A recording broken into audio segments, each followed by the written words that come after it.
السلام علیکم ګرانو دوستانو. نن به زه تاسو ته وایم چې د افغانستان نوین الحق او فضل حق فاروقي استرالیا غونډې ټیم توبه ګاره کړې ده.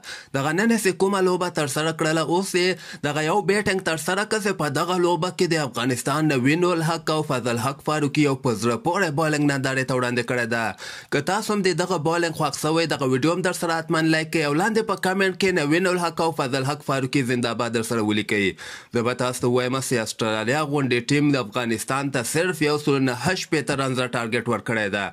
دغه زه چې تاسو ته همیشه وایم چې افغانستان که چیرته غواړي لوبې وګټي نو کم از کم 1.8 رنزه باید په هرې یوه لوبه کې وکړي. تاسو وګورئ نن استرالیا ټول زور لګولی و. استرالیا کوشش کوي چې 200 نه زیات رنزونه افغانستان بالرانو باندې وکړي خو په هغه پلین کې کامیابه نه سول او دغلته به زه تاسو ته وایم چې فضل حق فاروقي څلور اوړو کې صرف 29 رنزه ورکړي او 2 مهم لوبغاړي اوټ کړي دي. د نوین الحق بالنګ به تاسو بیخي حیران کې چې څلور اوړو کې 21 رنزه ورکړي او د استرالیا 3 مهم لوبغاړي اوټ کړي دي.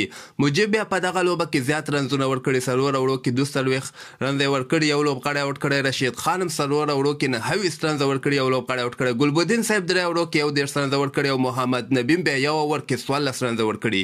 1.8 رنزه ټارګټ استرالیا افغانستان ته ورکړی ده. نو ګوره د افغانستان لپاره خو یو ښه خبر پکې دغه ده چې د افغانستان ماشاءالله بالنګ ورلد کلاس بالنګ ده او نن دغه ثابته سوله که چیرته افغانستان 1.8 رنزه په هر یوه لوبه کې وکړي نو د دنیا څومره خطرناکه ټیم وي دومره په اسانۍ سره به افغانستان نه پوره نه کړي.